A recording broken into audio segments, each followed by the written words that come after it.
Hey everyone, welcome back to Spoons for Life. If you're listening to this right now while lying flat on the couch with a heating pad, trying to block out the noise of the world for just a second, I see you.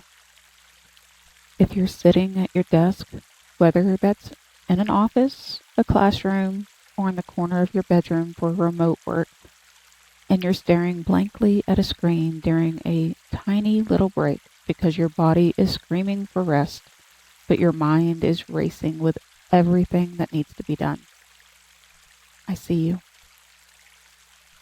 Or maybe you're just sitting in your car, watching a text message notification pop up from a close friend, someone who you really and truly love, and you're just staring at it, feeling this immediate, heavy sinking feeling in your chest because you know you don't have the energy to reply. I see you. If any of that hits home, I want you to take a slow, deep breath, drop your shoulders, and loosen your jaw. You are in exactly the right place today. This entire episode was built strictly and entirely for you. And we have officially hit episode 11 of this podcast, which feels like a beautiful milestone. We've talked about digital clutter, we've talked about the daily workflow triages, and we've built survival strategies for the logistics of our days. And most importantly, we talked about how to deal with the grief and loneliness that we deal with on a daily basis. But today, we need to talk about the heartbeat of our lives. We are tackling a topic that is incredibly heavy and often deeply personal, but it's absolutely vital to our long-term survival. How do we maintain relationships of all kinds when we're living with a chronic illness, navigating a symptom flare, or operating on a severely limited daily energy budget? When you belong to our specific Spoonie community, your entire baseline blueprint is often built around giving. Your professional identity, your parental identity, your very sense of worth is frequently wrapped up in how well you show up for other people. You are the rock. You're the planner. You're the one who remembers the birthdays, organizes the projects, manages the schedules, and holds the emotional gravity for everyone around you. But here's the brutal reality we don't talk about enough. When you're managing a chronic health condition, your daily energy isn't a renewable resource. It doesn't just magically bounce back because you had a good night's sleep or drank enough water. It is a strict, hard-capped bank account. Every single phone call, every text, every social obligation, and every single interaction requires a withdrawal from that account. And too often, the most painful tax of chronic illness isn't the actual physical pain, the joint stiffness, or the brain fog. It is the invisible compounding weight of relational guilt. It's the guilt of sending that last-minute text to cancel dinner plans because your body unexpectedly hit a wall at 4 p.m. It's the anxiety of watching a loved one's name flash on your phone screen and letting it go to voicemail because you literally do not have the vocal stamina or the mental clarity to carry on a live conversation.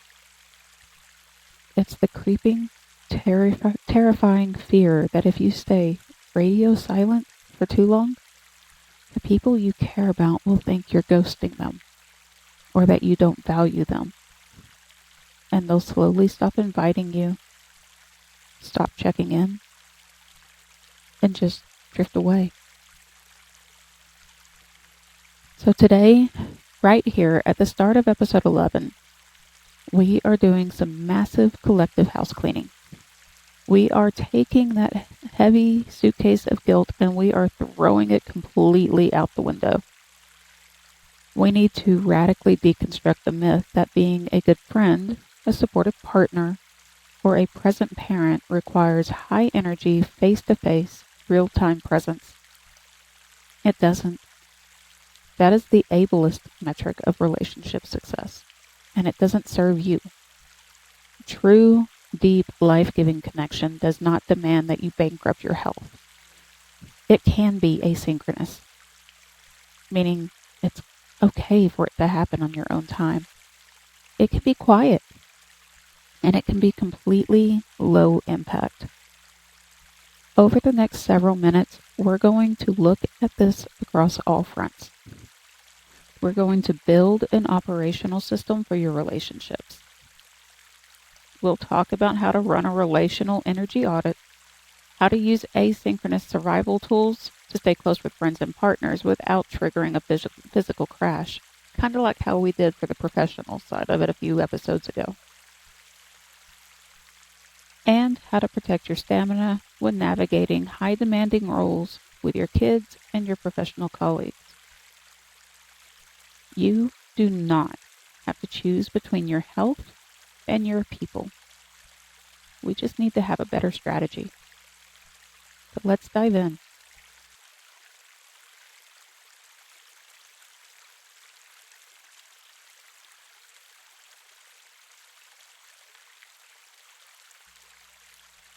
So let's move into our first core framework, the Relationship Energy Audit. Most of us are already familiar with auditing our time, our work tasks, and our household budgets. But we rarely audit our relationships because framing connections in terms of energy costs can feel cold or clinical at first. But when you're dealing with chronic illness, it isn't cold. It's a matter of your survival. When your physical energy is severely finite, you cannot treat every relationship as if it has an equal claim to your bank account.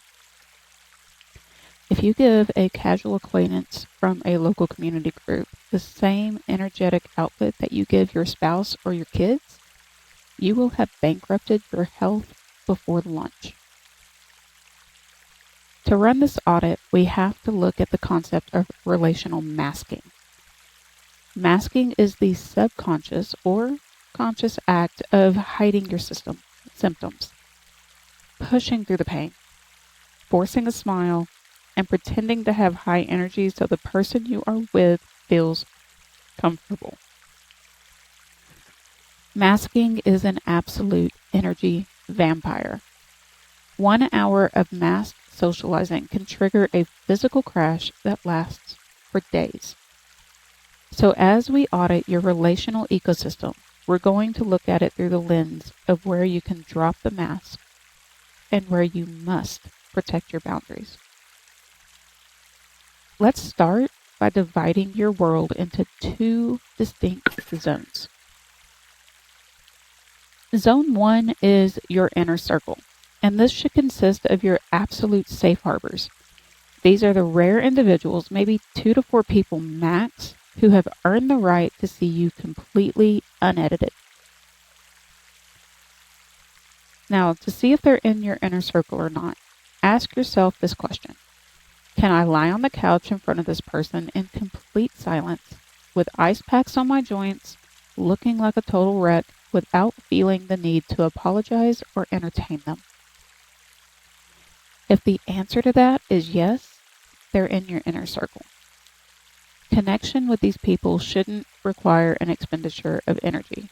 It should actually replenish you because you can exist in your rawest form without judgment.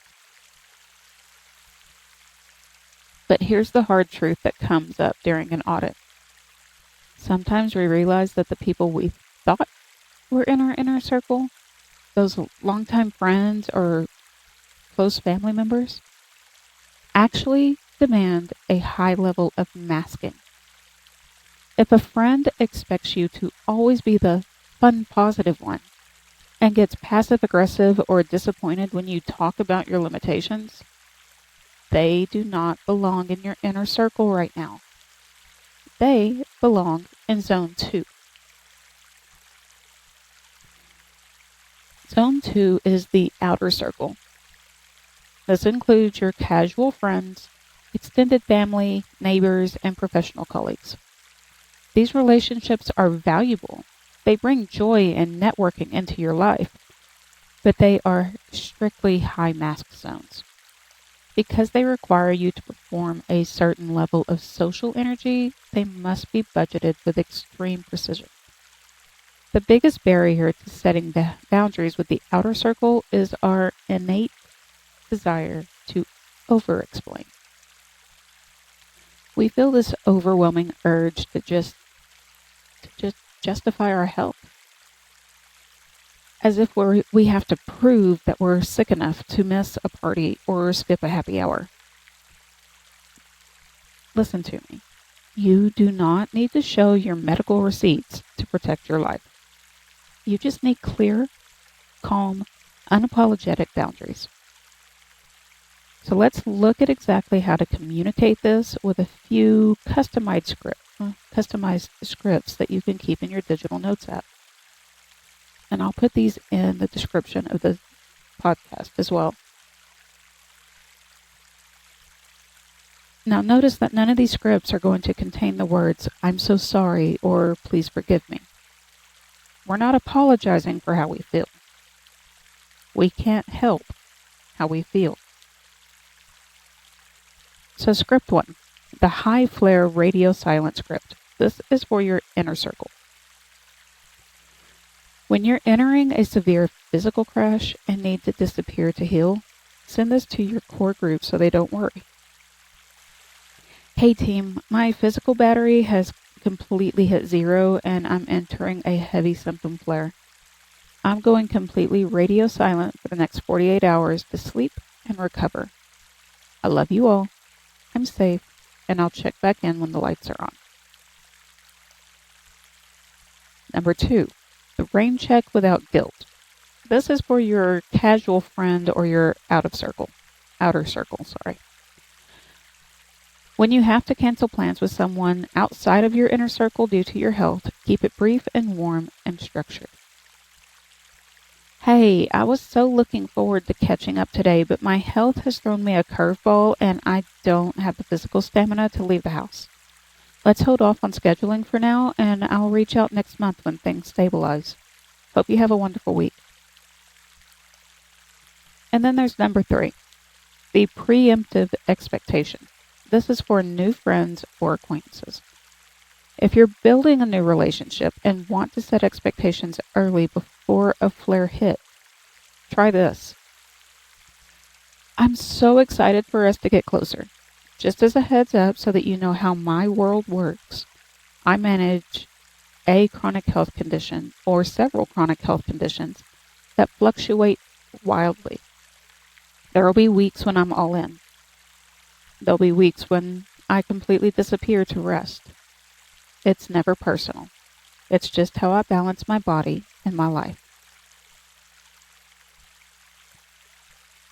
Now, when you run this audit and implement these scripts, you aren't pushing people away.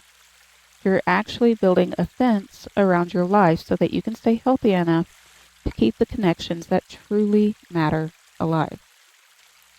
It's not going to be easy, and there'll be pushback. There'll always be those ones that always say, "Well, you were fine yesterday," or "You were fine when I saw you this morning." Don't explain. Keep that boundary. "I understand I was fine this morning, but right now I am at 0. I will talk to you when I feel better." And just keep it at that. If they don't understand or can't understand, then they may not need to be in either of your circles.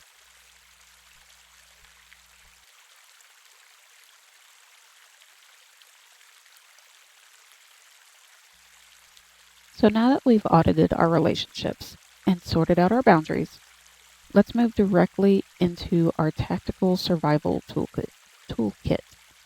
How do we keep that pilot light burning on our closest relationships, our partners, our spouses, and our best friends, without triggering a massive physical crash. When you're living with chronic illness, traditional socializing can feel like an all-or-nothing game. We think that if we can't get dressed up, leave the house, or sit across a restaurant table for 2 hours, then we can't connect at all. This is a false binary. We need to lower the friction of intimacy. And we do that by introducing 3 concrete, low-energy communication strategies into our daily routines. So let's look at the actual physics of a live phone call or a long text message thread when you're running on empty. A live phone call requires high-level, real-time cognitive processing. You have to listen, instantly process the words, formulate a response, manage your vocal delivery, and read social cues all in real time. But if you're experiencing brain fog or physical fatigue, that is a recipe for an immediate flare. On the flip side, texting requires fine motor skills, steady hands, and staring at a bright blue screen, which can be an absolute nightmare if you deal with chronic migraines, joint pain, or inflammation. So here's the solution. The voice note. Just like when we talked about before using the voice to text to formulate emails to parents or emails to coworkers, we can do the same thing here. Voice notes are the holy grail of asynchronous connection. You can record a voice note while lying flat on your back in a pitch black room with your eyes closed. You don't even have to look at the screen. You don't have to formulate a perfect sentence instantly. You can pause, take a breath, and take your time. Your friend or partner can listen to that voice note 3 hours later while they're driving home from work or while they're folding laundry.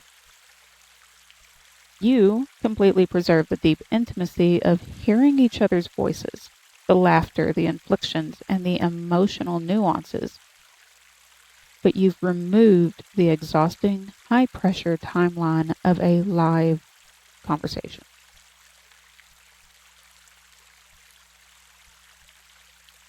Tool number 2.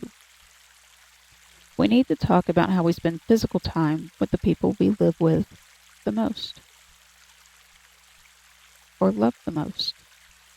Somewhere along the way, society conditioned us to believe that adult quality time requires active, synchronized engagement. We think we have to talk, play a game, or watch the exact same show, or go out to an event to be together. But let's look back at childhood development for a second. Toddlers engage in what's called parallel play. They sit side by side on a rug. One plays with blocks, the other's playing with trucks and cars. They aren't directly interacting, but they're sharing that energetic space. They feel secure, connected, and close simply due to the proximity of the other child. Adults with chronic illness need to fiercely reclaim parallel play. If you want to connect with your spouse, your partner, or a close friend who has stepped into your inner circle, strip away the performance pressure. Invite them over to sit on the opposite ends of the couch. You lay down with your heating pad and listen to an audiobook with your headphones. They sit on the other side and work on a crossword puzzle, knit, or scroll through their phone. You're sharing the physical space. You're coexisting. And you're filling your connection cups without demanding a single watt of physical or verbal energy from each other. It is an incredibly beautiful and low-pressure way to say, I want to be with you, but my body needs quiet. And number 3, being able to cancel without the guilt. If you live with chronic illness, canceling plans is not an if. Unfortunately, it's a when. Your biology doesn't care that you bought tickets to a show 3 months ago. or that it's your friend's birthday. When a severe symptom flare-up hits, it hits and it hits hard. But as we discussed in the intro, the most exhausting part of canceling plans isn't the physical flare. It's the multi-day relational apology spiral that follows. And we are going to end that cycle. You need to establish a no-guilt cancel protocol within your inner circle on good health days. Notice I said on good health days. Sit down with your people when you feel good, when you're having a good day, and say, hey, because my health can be unpredictable, I want to create a shorthand code for the days that my body crashes. This way, I don't have to expend energy typing out long apologies when I'm hurting. You can create an automatic emoji or phrase system. So let's say you send a yellow light emoji, or just say level 4 today. That can mean my health just crashed. Our plans are canceled. I love you. I can't text back right now, and we'll reschedule later when I'm feeling better. When your friend receives that code, their only job is to reply with a zero labor acknowledgement like, got it, go rest, take care of yourself. Or just simply a heart emoji. No follow-up questions, no text that require you to type, and absolutely no emotional labor. And again, it's going to be hard to set that up. It's going to be hard on your end, to cancel those plans without over-explaining yourself. But those that are in your inner circle, they don't need the explanation. They already know. So establish that emoji or phrase system and use it.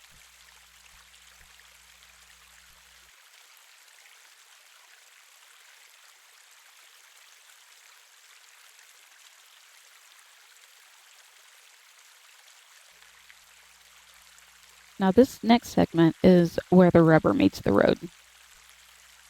Because let's be entirely honest.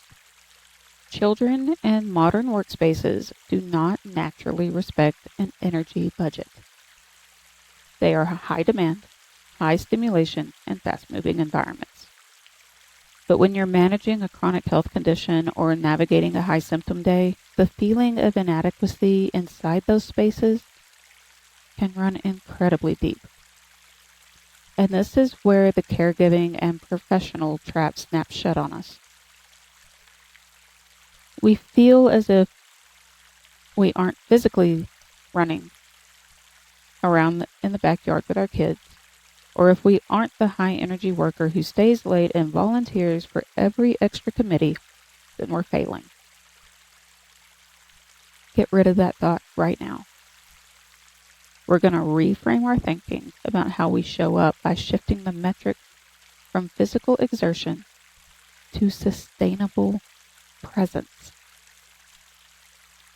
So, first up, sustainable parenting and horizontal parenting. If you're a parent or a caregiver managing kids at home, a physical crash or a high pain day can trigger an immediate wave of guilt. And I have felt this so many times with my youngest. I'm not the high energy mom I was with his brother and sister. But there is an age gap there. And I'm older now, and I'm dealing with health conditions that I didn't have with his siblings. And I don't like disappointing him. He's almost a teenager, and I know my time with him is short.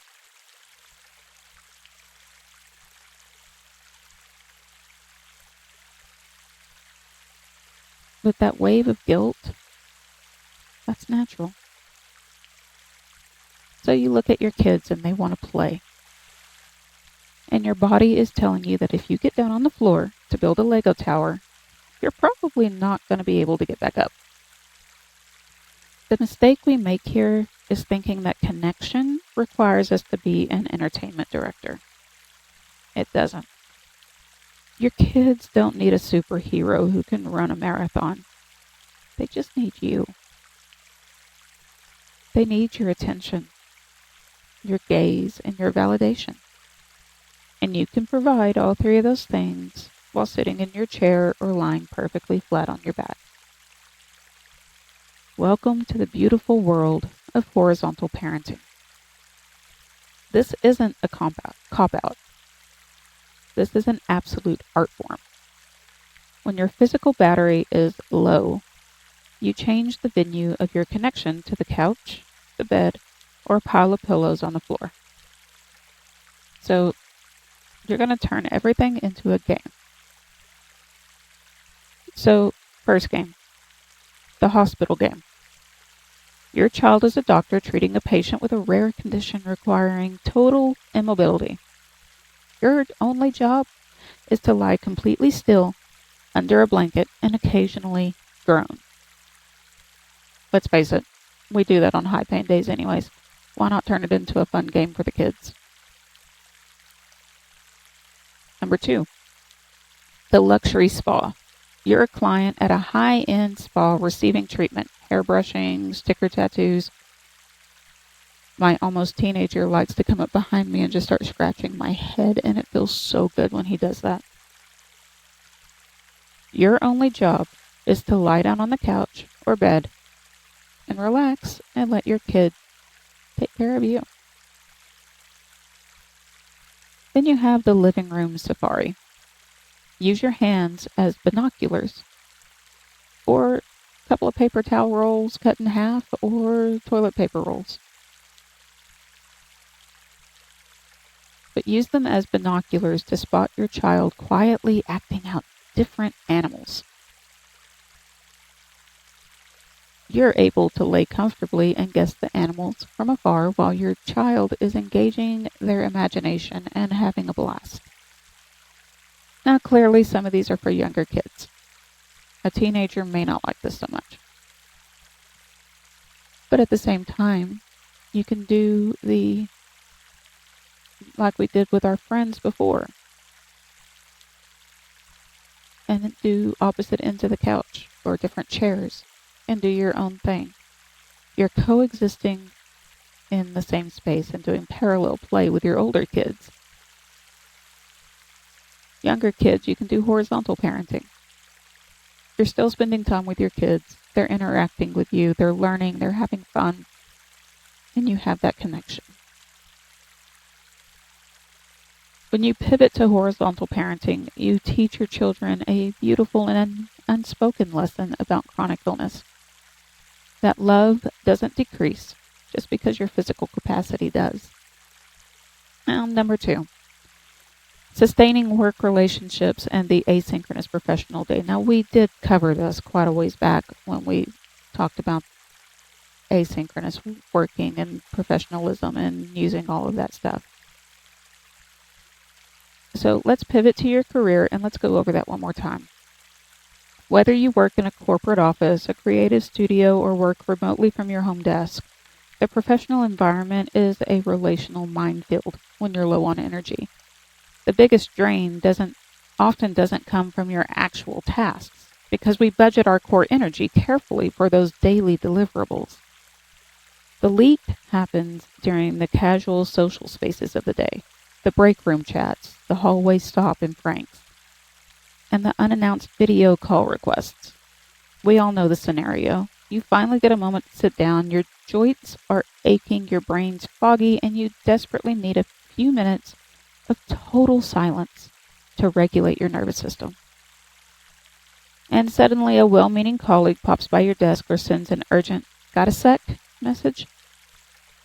They want to vent about a client email, chat about a project, or just catch up. And because you want to be a team player, your reflex is to mask, smile, and listen. And by the time they leave, your remaining energy for the day has been wiped out.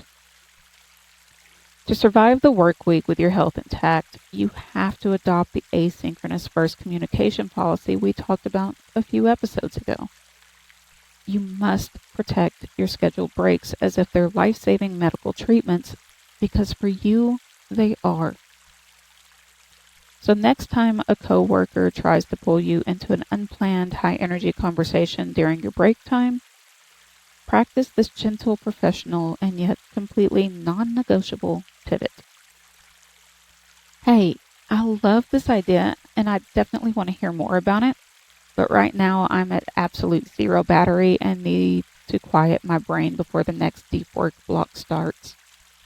Can you drop that thought into a quick email or into a chat message so that I can read it later and give it my full attention then? Now, notice what the script does. It validates their message. It keeps the professional relationship strong, but it fiercely protects your physical space. You're training the people around you to understand that your immediate, real-time availability is closed, but your asynchronous communication channels are wide open.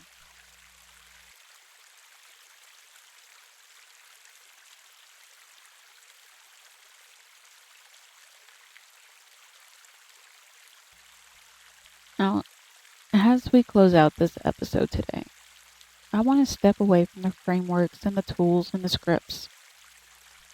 I want to talk directly to your heart. From my couch to wherever you're listening right now, I want to hand you a definitive, non-negotiable permission slip. If you take nothing else away from our time together today, I want you to print this truth out and hold on to it the next time that heavy, familiar wave of relational guilt starts creeping into your chest. The people who truly and deeply matter in your life want you sustained. They do not want a burnt out, running on fumes, heavily masked version of you pretending to be okay at the absolute expense of your physical health. If someone is requiring you to physically or emotionally bankrupt yourself just to keep a seat at their table, then that table was never built to support you in the first place. We have to collectively stop measuring the quality of our relationships by the ableist high-energy metrics. Your worth as a friend is not determined by how fast you text back.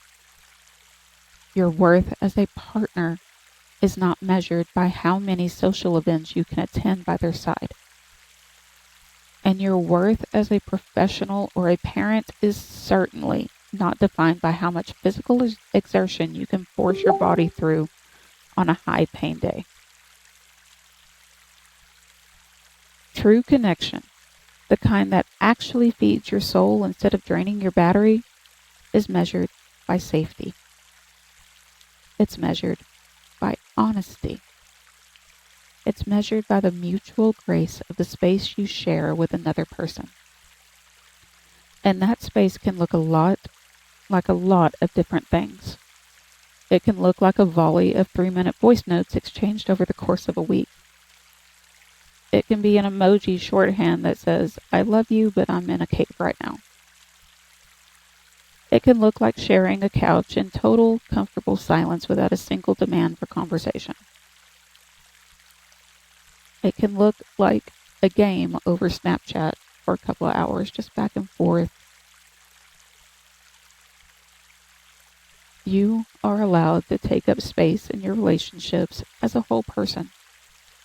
Chronic illness, limited energy, symptom flares, and all.